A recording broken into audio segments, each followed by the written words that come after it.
விஷாலி முழித்தவுடன் தலையில் கை வைத்து இறுக்கி பிடித்து கொண்டாள். தலைவலி தாங்க முடியாமல் கத்தத் தொடங்கினாள். சரண் அவள் கத்துவதை பார்த்துவிட்டு குடித்ததால் வந்த தலைவலி என்பதை புரிந்து கொண்டு எலுமிச்சை சாறு பிழிந்து கொண்டு வந்து அவள் வாயில் ஊற்றினான். 10 நிமிடத்தில் அவளுக்கு தலைவலி குறைந்தது. எழுந்து பல்விளக்கி விட்டு வந்து மெத்தையில் அமர்ந்தாள். குடிச்சது போதுமா? இன்னும் கொஞ்சம் வாங்கிட்டு வரவா என்றான் சரண். ஏய், எதுக்கு தூங்கி எழுந்ததுமே ஓவரா பேசுகிற? பசங்க நீங்கள் குடிக்கலாம், நாங்கள் குடிக்கக்கூடாதா என்றாள் விஷாலி. ஐயோ சாரிம்மா, உன்னை ஒன்றும் சொல்லலை, போய் குளிச்சுட்டு வா, சாப்பிடலாம் என்றான் சரண். அவளும் எழுந்து குளிக்க சென்றாள். அப்பாடா, நேற்று நடந்தது எதுவும் ஞாபகம் இல்லை போல. இருந்தாலும் அவள் பேசுனதெல்லாம் சரிதான். இனிமேல் அவள் பிரேக்கப் கதையை பற்றி நம்ம யோசிக்க வேண்டாம். பிடிச்சா அவள் கூட குடும்பம் நடத்துவோம், இல்லைனா அப்படியே விட்டுடுவோம், அவளுக்கு பிடிச்ச மாதிரி வாழட்டும் என மனதில் நினைத்தான். விஷாலி குளித்து விட்டு சாப்பிட அமர்ந்தாள். ஏய், அப்பாவும் வரணும், பெரியப்பா பெரியம்மா கூட சேர்ந்து இன்னைக்கு நைட்டு டூர் போகிறாங்களாம், வர 4 நாள் ஆகுமா, வருன்னு சொன்னான் என்றான் சரண். என்கிட்ட மாமா எதுவும் சொல்லவே இல்லையே, சொல்லியிருந்தா நானும் போவேன்ல என்றாள் விஷாலி. அவங்க போகிறதே நீயும் நானும் தனியாக இருக்க தான் என்றான் சரண். நீயும் நானும் தனியாக இருந்து என்ன பண்ண போகிறோம்? இப்போது ரொம்ப முக்கியமாக சந்தோஷமாக இருக்கிற புருஷன் பொண்டாட்டிக்கு தான் தனிமை தேவைப்படும், நமக்கு தேவையில்ல என்றாள் விஷாலி. சரி விடுடி, இது அப்பாவுக்கு தெரியாதுல்ல, நம்ம ஒன்றா இருக்கோன்னு நினச்சிட்ருக்காரு, விடு, 4 நாள் தானே, பார்த்துக்கலாம் என்றான் அவன். விஷாலியும் அவன் சொல்வதை புரிந்து கொண்டு எதுவும் பேசாமல் சாப்பிடத் தொடங்கினாள். நீ பயப்படாத, நான் உன்னை தொல்லை பண்ண மாட்டேன் என்றான் சரண். ரொம்ப சந்தோஷம், என்னை எங்கள் அம்மா வீட்டில் கொண்டு போய் விட்டுறியா? நானும் 4 நாள் நிம்மதியாக இருப்பேன் என்றாள் விஷாலி. ஏய், நம்ம ஒன்றா இருக்கணும்னு தான் எல்லாரும் டூர் போகிறாங்க, நீ என்ன மாமி வீட்டுக்கு போகிறேன்னு சொல்கிற என்றான் அவன். ஓ ஆமாம்ல, அப்போ வேறு வழியே இல்லை, 4 நாள் உன் கூட தான் மல்லு கட்டணும் என்றாள் அவள். நம்ம வீட்டுக்குள்ளேயே இருக்க வேணாம், எங்கேயாவது வெளியே போவோம் என்றான். உன் கூட நான் வரமாட்டேன் என்றாள் அவள். சும்மா வா, புருஷன் பொண்டாட்டியே இல்லைனாலும் சும்மா ஃப்ரெண்டு கூட போகிறோன்னு நினச்சிட்டு வா என்றான் அவன். ஆமாம், நம்ம என்ன பண்ண போகிறோம்? 2 பேரும் விருப்பம் இல்லாமல் தான் கல்யாணம் பண்ணோம், இப்படியே எவ்வளோ நாள் இருக்க முடியும்? நீ என்ன செய்ய போகிற? ஏதாவது யோசிச்சியா? உன் வாழ்க்கையை பற்றி என்ன முடிவு எடுத்திருக்க? எதை பற்றியும் யோசிக்காமல் அங்கே போகலாம் இங்கே போகலான்னு கூப்பிட்டுருக்க என்று கேட்டாள் விஷாலி. நீ என்னை லவ் பண்ணாத போது உன் கூட நான் ஏன் வாழணும்னு நினச்சி தான் விருப்பம் இல்லாமல் அப்பாவுக்காக கல்யாணம் பண்ணேன். உன் மேலே கோவத்தில் இருந்தேன், ஆனால் இது எதுக்குமே நீ காரணம் இல்லை, நான் தான் தேவையில்லாமல் கோவப்பட்டேன். உனக்கு என் மேலே காதல் வரல, அது உன்னோட தப்பு இல்லைங்கிறத புரிஞ்சுக்கிட்டேன், அவ்வளோதான் என்றான். இப்போ அது புரிஞ்சிச்சே. சரி, நம்ம கல்யாணம் நடந்துருச்சு, இப்போ என்ன பண்ண போகிறோம்? விருப்பம் இல்லாமல் வாழணுமா என்றாள் விஷாலி. ஒரு காலத்தில் உன்னை லவ் பண்ணேன், அப்புறம் விலகிட்டேன். நீ வேற ஒருத்தரை லவ் பண்ணுறேன்னு தெரிஞ்சதும் காதல் மொத்தமும் விருப்பம் மாறிடுச்சு. ஆனால் இப்போ விருப்பம்லாம் இல்லை, உன்னை பிடிக்கும், அவ்வளோதான். இது லவ்வா என்னன்னு தெரில, தெளிவாக முடிவெடுக்க முடியலை. இப்படியே கடைசி வரைக்கும் இருக்க போகிறதில்ல. திரும்பவும் உன் மேலே காதல் வரலாம், வராமலும் போகலாம். ஆனால் என் கூட நீ இருக்கிறது எனக்கு பிடிச்சிருக்கு. நீ என் கூட இருக்க நேரத்தை நான் வீணடிக்க விரும்பலை என்றான். என்ன தான் சொல்ல வர? ஒன்றும் புரியலை என்றாள் விஷாலி. ஹே, நீ வீட்டுக்கு வந்து 6 நாள் தான் ஆகுது, உன் மேலே எனக்கு இருந்த கோவத்தை எல்லாம் 2 நாளில் போக வச்சுட்ட. உன் கூட இருக்கும்போது சந்தோஷமாக இருக்குது, இதுக்கு பேர் என்னன்னு தெரில. இப்போதைக்கு நீ என் கூட இருந்தால் நான் சந்தோஷமாக இருப்பேன், அவ்வளோதான். ஒருவேளை இது லவ்வுன்னு என்னைக்காச்சும் தோணுச்சுன்னா கண்டிப்பாக சொல்கிறேன். உன் மனசில் என்ன இருக்குன்னு சொல்லு என்றான். என் மனசில் எதுவும் இல்லை, எங்கள் அம்மாவுக்காக தான் கல்யாணம் பண்ணேன். நீ சொல்கிற மாதிரி நான் சந்தோஷமாகவும் இல்லை, சோகமாகவும் இல்லை. பிடிச்சா வாழ்வேன், இல்லைனா எங்கள் வீட்டுக்கு போயிடுவேன் என்றாள். இதை கேட்ட சரண் சற்று சோகமானான். அவளுக்கு நம்மளை பிடிக்கல போல. சரி, கொஞ்சம் டைம் கொடுப்போம் என மனதில் நினைத்து கொண்டு, சரி சொல்லு, எல்லோரும் இன்றைக்கி கிளம்பிடுவாங்க, நைட்டு 7 மணிக்கு படத்துக்கு போகலாமா என்று மீண்டும் கேட்டான். சரி போவோம் என்றாள் அவள். சரணுக்கு ஒரே சந்தோஷம். சரி, நான் போய் டிக்கெட் புக் பண்ணுறேன் என்று சொல்லிவிட்டு ஃபோனை எடுத்துக்கொண்டு ஓடினான். விஷாலி வீட்டு வேலையை பார்க்க தொடங்கினாள். மனதில் ஏதோ குழப்பம். இவன் என்ன சொல்கிறான்னு புரியலை. பிடிச்சிருக்குன்னு சொல்கிறான், லவ்வா என்னன்னு தெரிலன்னு சொல்கிறான். இதுக்கு என்ன அர்த்தம்? என்ன அர்த்தமாக இருந்தாலும் சரி, விருப்பம் இருந்தால் வாழ்வோம், இல்லைனா கிளம்பிக்கிட்டே இருப்போம். 3 மாதம் பார்ப்போம், பிடிச்சிருந்தா இருப்போம், இல்லைனா கிளம்பிடுவோம் என்று தெளிவான முடிவுக்கு வந்தாள் விஷாலி. மாமனாரும் வருணும் வீடு திரும்பினர். என்ன மாமா, டூர் போகிறீங்களா என்றாள் விஷாலி. ஆமாம் மருமகளே, நீ தான் புருஷன் கூட போக மாட்டேன்னு சொல்லிட்ட, அதான் நாங்கள் போகலான்னு முடிவு பண்ணிட்டோம். 2 பேரும் அடிச்சுக்காம சந்தோஷமாக இருங்க என்றார்.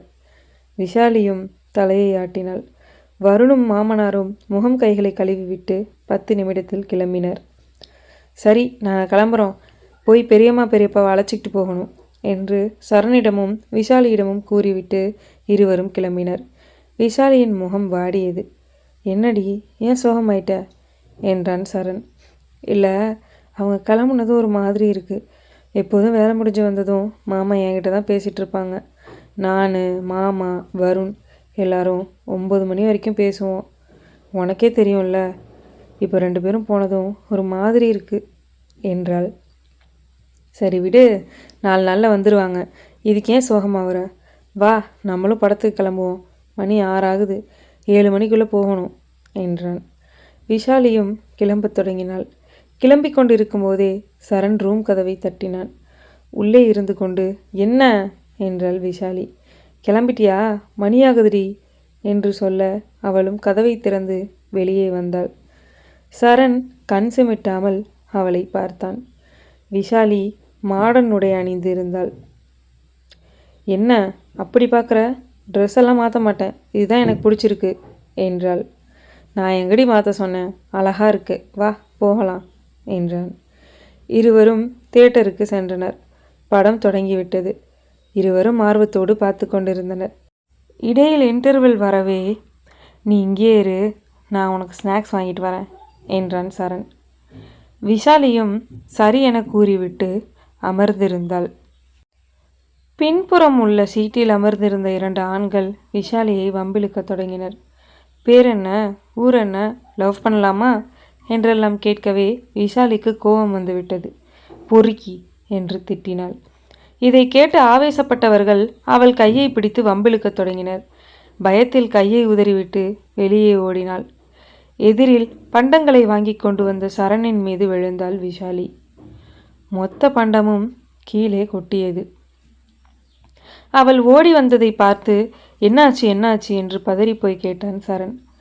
விஷாலி அழுது கொண்டே நடந்ததை கூறி வீட்டிற்கு போகலாம் என்று அவனை அழைத்தாள்.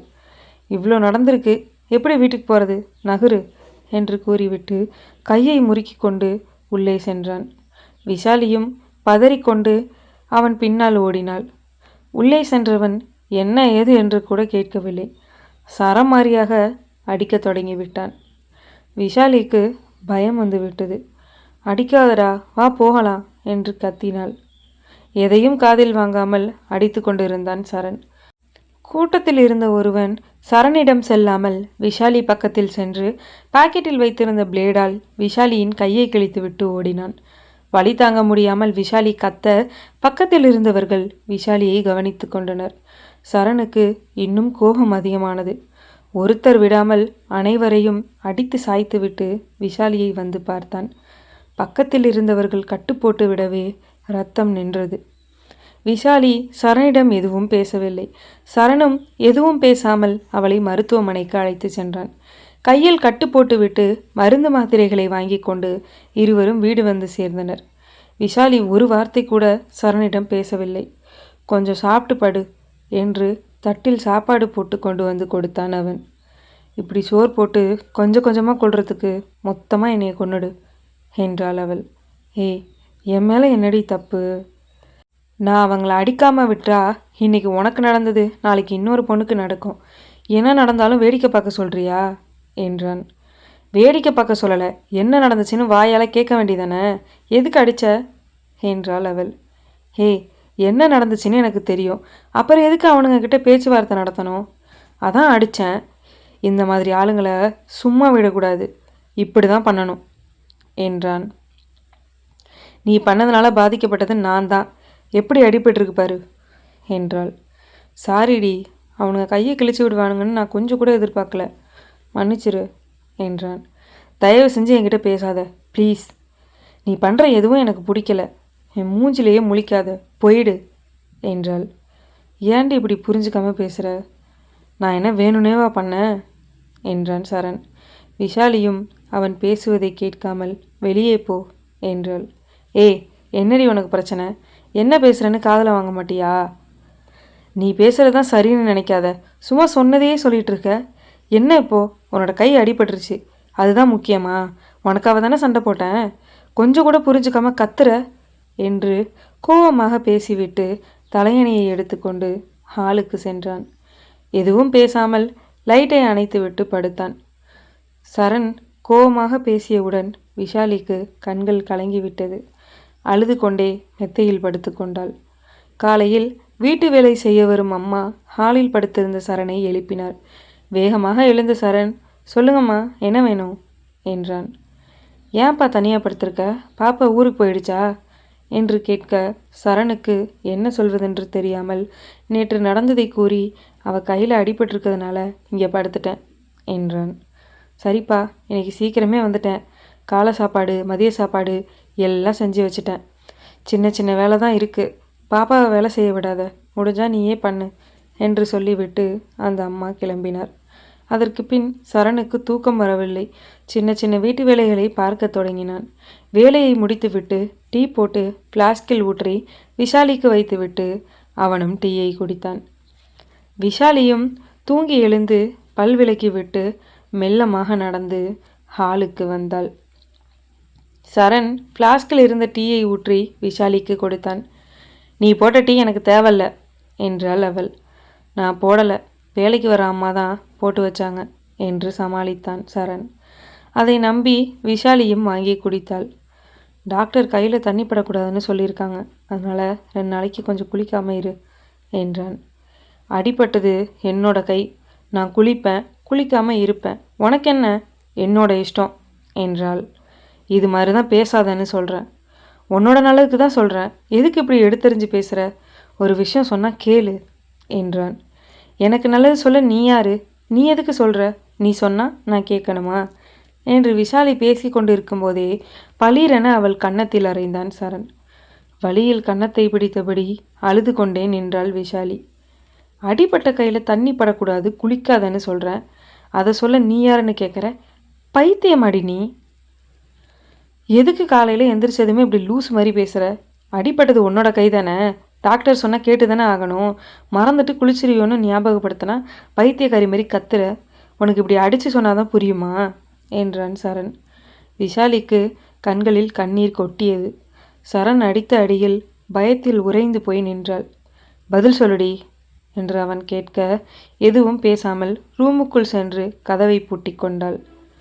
பாகம் 5 சந்திப்போம். நன்றி.